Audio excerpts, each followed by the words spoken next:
मुआशी इस्तेहकाम जो है वो मुल्क में आ चुका है। We stay on this trajectory तो इंशाल्लाह we will get to about $36 billion और thereabouts of annual remittance flows in this country, which would be an all-time high, a record high, इंशाल्लाह। जो बार बात होती है कि आम आदमी में की ज़िंदगी में या आम खातून की ज़िंदगी में क्या फ़र्क आया है, ये गवर्नमेंट की रिस्पॉन्सिबिलिटी है कि ये जो इन्फ्लेशन में कमी आई है इसको हम पास ऑन करें। कैबिनेट की बड़ी क्लियर डायरेक्शन है कि ECC will have and will keep a very close review on the essential commodities। IMF programme Pakistan की ज़रूरत है। स्टाफ लेवल मुआहदा हो चुका। मुआशी इस्तेहकाम का पायदार मुआशी इस्तेहकाम में बदलना है। मईशत दुरुस्त सिमत में गामजन है। वफाकी वज़ीर ख़जाना मोहम्मद औरंगज़ेब की प्रेस कॉन्फ्रेंस। वो कहते हैं कि सरमाकारों का एतमाद बहाल हुआ, ताहम मुल्क में सरमाकारी का फ़रोग़ ज़रूरी है। ज़र मुबादला के ज़खायर में इजाफ़ा और अफराती ज़र में मुसलसल कमी हो रही है। तरसीलात ज़र $36 अरब तक ले जाएंगे। वज़ीर ख़जाना ने कहा कि शरह सूद में मज़ीद कमी की गुंजाइश है। महंगाई में कमी के समरात आवाम तक मुंतकिल करेंगे। निजकारी का अमल तेज़ी से आगे बढ़ेगा।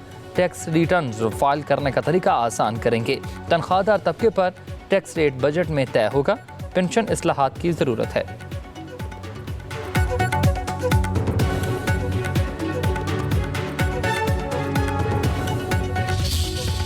बिल्कुल ठीक है, मेडिकली फिट हैं। सोशल मीडिया और ख़ास तौर से भारतीय चैनल जो हैं वो बेबुनियाद मन धड़क खबरें चला रहे हैं जिनका कि हकीकत से कोई ताल्लुक़ नहीं है और वो बिल्कुल गलत है। और अब वो बहुत बेहतर है और मेरा ख्याल है कल नहीं तो परसों वो डेफिनेटली यहाँ से डिस्चार्ज हो जाएंगे। सदर आसिफ अली जरदारी की तबीयत में बेहतरी, मुलाकातों पर पाबंदी बरकरार। ज़ाती मुआलिज डॉक्टर आसिम हुसैन कहते हैं कि सदर जरदारी बिल्कुल ठीक हैं, उनकी तबीयत के हवाले से कोई परेशानी नहीं। सोशल मीडिया पर मन घड़त बातें फैलाई जा रही हैं। भारतीय चैनल्स पर भी झूठ नशर हो रहा। सदर जरदारी 1-2 रोज़ में अस्पताल से डिस्चार्ज हो जाएंगे।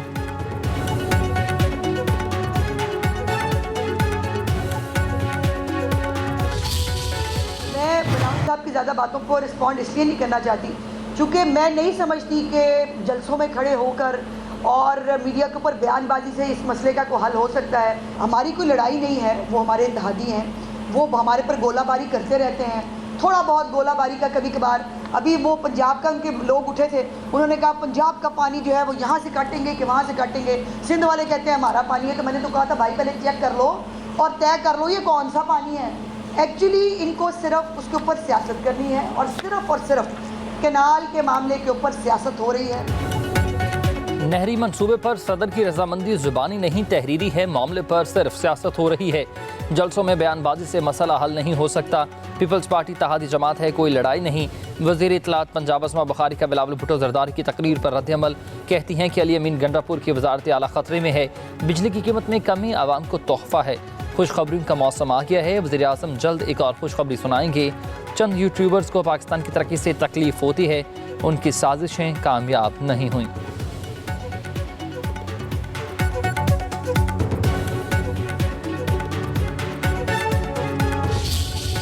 मोहतरमा अस्मा बुखारी साहिबा, आपको कॉन्स्टिट्यूशन पढ़ने आता है? कॉन्स्टिट्यूशन में कहाँ लिखा हुआ है कोई भी अप्रूवल प्रेसिडेंट के पास जाता है? प्रेसिडेंट का ना मैंडेट है ना उनकी जॉब है। आप जैसा शख्स एक मनसब पे बैठ के इस तरह के बयान दे रहा है तो मैं समझता हूँ बहुत अफसोस की बात है। कम सोच वाला ये बयान है आपका। नहरों पर सियासत नहीं कर रहे, बिलावल भुट्टो का बयान सबके लिए वाज़ेह पैगाम है।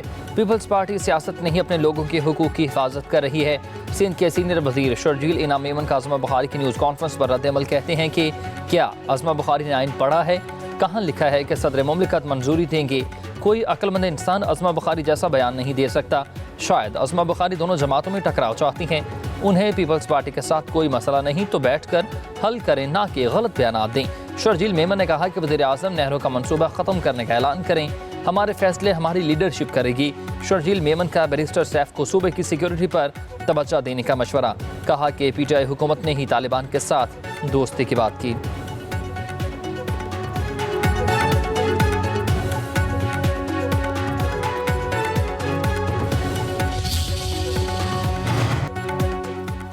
बिजली की कीमतों में कमी पर सदर नून लीग नवाज शरीफ की आवाम को मुबारकबाद। अपने पैगाम में कहा कि बिजली कीमतों में कमी से महंगाई मजीद कम होगी।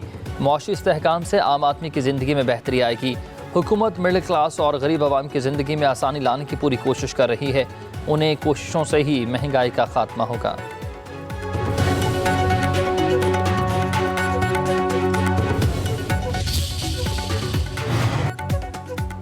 वज़ीर आज़म शहबाज शरीफ से अमीर जमात इस्लामी हाफिज़ नईमुर रहमान का टेलीफोनिक राबता। हाफिज़ नईमुर रहमान का बिजली की कीमतों में कमी पर वज़ीर आज़म से इज़हार तशक्कुर।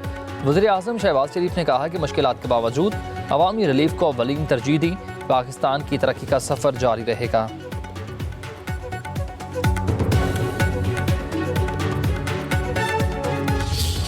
कोई ये नहीं सोच सकता था कि 38 से महंगाई की शरह जो है वो कम होकर जो है 1.5% रह जाएगी। शहबाज शरीफ ने नामुमकिन को मुमकिन करके दिखाया है पिछले 2 साल के अंदर, पिछले 1 साल के अंदर, और ये तरक्की का सफर जारी रहेगा। कोई सोच भी नहीं सकता था कि महंगाई की शरह कम होकर 1.5% पर आ जाएगी। वज़ीर दिफा ख्वाजा आसिफ कहते हैं कि नवाज शरीफ जब भी आएगा तरक्की के दौर का आगाज़ होगा। शहबाज शरीफ ने 1 साल के अंदर नामुमकिन को मुमकिन कर दिखाया। सियासतदान ही सियासी इख्तलाफात हल करते हैं। KP और बलोचिस्तान दहशत गर्दी की जद में है। पाक अफवाज कुर्बानियाँ देकर मुल्क की हिफाजत कर रही है।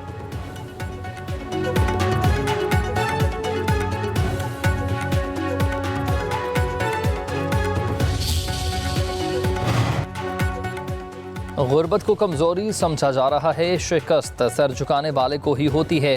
पुख्ता अकीदा और नज़रिया ही आज़ादी की ज़मानत बन सकता है। मौलाना फजलुर रहमान का तौनसा में कॉन्फ्रेंस से खिताब। कहा कि अमरीका और यूरोप इंसानी हुकूक के कातिल हैं। सेहूनी सफाकियत ने 1.5 साल में 60,000 इंसानों का खून कर दिया। ताकतवर से आज़ादी की भीख नहीं मांगी जा सकती। मजालिम के खिलाफ जद्दोजहद जारी रखेंगे। कहा कि 26वीं तरमीम में हमने कोई फैसला अपोजिशन जमातों के मशवरे के बगैर नहीं किया।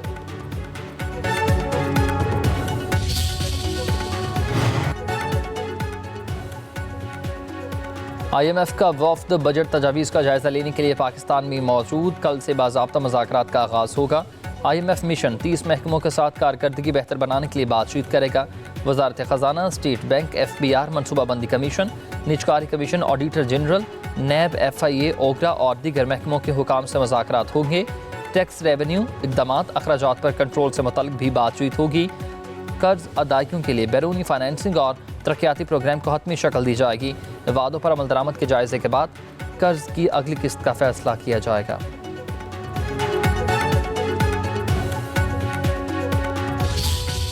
इस शहर में जितने लोग डंपर तले कुचले हैं या टैंकर तले कुचले हैं, उनके तमाम कवायद लिखे जाएंगे। सबको एक एक प्लॉट देने का मैं ऐलान करता हूं। नारे लगाकर लोगों को ट्रक की बत्ती के पीछे नहीं लगाएंगे। अब इस शहर की सियासत उन लोगों के हाथ में नहीं देंगे जिन्होंने पहले भाइयों को भाई से लड़वाया। अब नए ड्रामों के साथ महाजिर कार्ड खेल रहे हैं। जो यूसुफ गोड का ID कार्ड लाएगा उसे फ्री एडमिशन मिलेगा।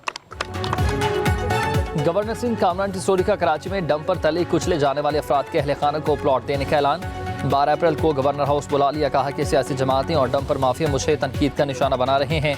हादसे में जाब हक नजर अब्बास की 3 बच्चियों की तालीम की जिम्मेदारी लेता हूँ। हादसात के मुतासरीन के लिए वसाइल पैदा करेंगे। इक़्तिदार न होने के बावजूद अवाम की खिदमत कर रहे हैं। कहा कि कराची की सियासत भाई को भाई से लड़वाने के लिए हवाले नहीं की है। अब फिर नए फनकार और ड्रामों के साथ महाजिर कार्ड खेल रहे हैं।